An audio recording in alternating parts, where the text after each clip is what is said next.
Hello and welcome to Become the Teapot. I'm Ian. And so am I. Before we start, I want to do something that we've not really done in a while. Hmm?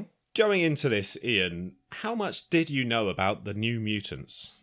Well, we touched on this very briefly in our XMen Days of Future Past episode. There's a few characters in there. One character, maybe, Sunspot, is in that film. Yep. But most of my information of the New Mutants probably comes from X-Men Evolution. Right. Because you've got Sunspot, Cannonball, Wolfsbane. Mm-hmm. That's about it, really. I've not really seen anything else that they've been in. They may have appeared in the actual X-Men of the 90s cartoon, but I can't remember. Yeah, I think they crop up from time to time, don't they? It's strange because they are, despite the name, they're one of the oldest mutants in existence. So it's not surprising they have cropped up in films and in cartoons, but they've never really been focused on that much right up until the end of Fox's tenure with the franchise. Yeah. But we'll get on to that. So what do you want to start with? Do you want to start with the comic book or the film? Well, we'll do the film as per usual. Okay. But before we get started, let's just take a little trip back in time to when I first watched the film. I was texting you and I said, hey, I'm watching The New Mutants. And you were like, is it any good? And I went, meh, about half an hour left. And you said, geez, it must be bad then. Yep. Yep. That sounds about right. I think I went on to say after I'd watched it, I think you should watch it, which again, you text back to say, I probably will at some point. I've seen all the others, plus I like the comics, probably why I'll be disappointed by the film. So my question to you is, were you disappointed by the film? Yes. Cool. Pretty much, yeah. I mean, I watched it last year, actually, this film. Actually, before we go on to that, I suppose I should do the preamble. Oh, yeah. Yeah, go on then. So, The New Mutants is a 2020 film, loosely set within the Fox X-Men universe, but there's not a whole lot of connection to that. It features a group of young mutants coming to terms with their powers and themselves in a hospital that houses a dark secret. Ooh. Yeah, exactly. And the film is famous. Well, perhaps famous isn't actually the right word because infamous. I don't think many people know of this film at all, let alone the behind the scenes goings on. But it had a pretty long, drawn out production development of the film, and it was eventually sort of plopped out into cinemas between lockdowns, I want to say, last year. Yeah, because of contractual rights. Yes, because it had to have a cinema release after the Disney purchase. Yep. Yeah, and then when it came out on digital release after that is when I saw it. So that was last year. I think it was released the year before in cinemas. But it, yeah, I mean... It's a film. It is a film, and I think that is as nice a thing as I can say about it.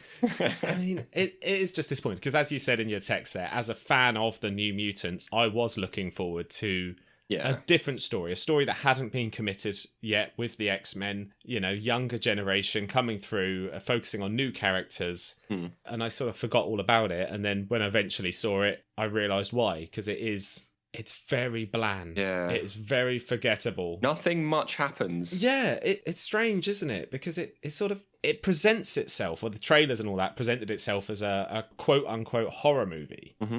It's really not, and it's not scary, so it can't be a horror movie. Yeah. And it takes a lot of inspiration from films like, what's it called? The Breakfast Club. That scary film. Well, that's, from the other side. So it's sort of these merging of genres to create something that isn't really any of them. It just sort of plods along. There's some vague plot to introduce each of the characters, and then it just sort of ends in the standard comic book ending, the team coming together to fight a big bit of CGI. Yeah. It felt more to me like a pilot for a TV show. Yeah, I can see that.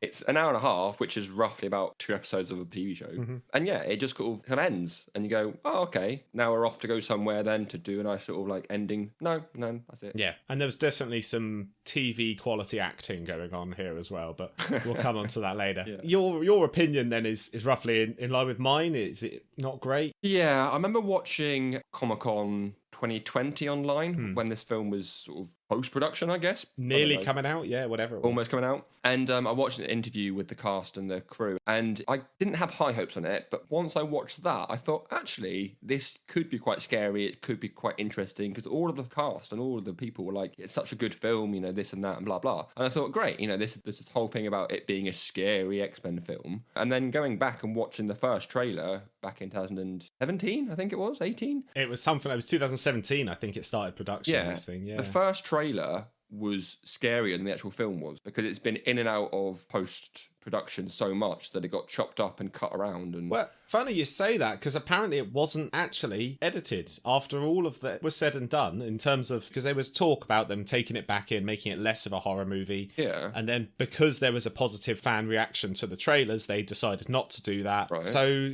the word was, when the film finally came out, it was as intended by the director. I don't believe that because it was pushed back, or there was 5 dates for this film. And you mutants are dangerous.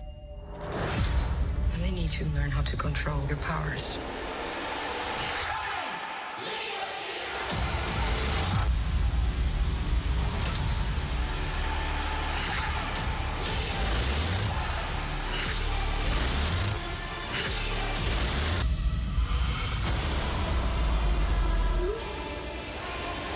Well, apparently they were going to reshoot something, or going to shoot something with John Hamm playing Mr. Sinister. Yeah. And that didn't happen. I think they had postponed it to shoot things like that. And I know what you mean, because the final act of this film has got very different. It's got a tonal shift where it becomes very much standard superheroes. And almost like someone who knows more about the characters' powers from the comics has come in and just gone, I'm going to make these characters more like their comic books for this final fight only. Yeah. But won't change anything that's happened in the plot. Pretty much.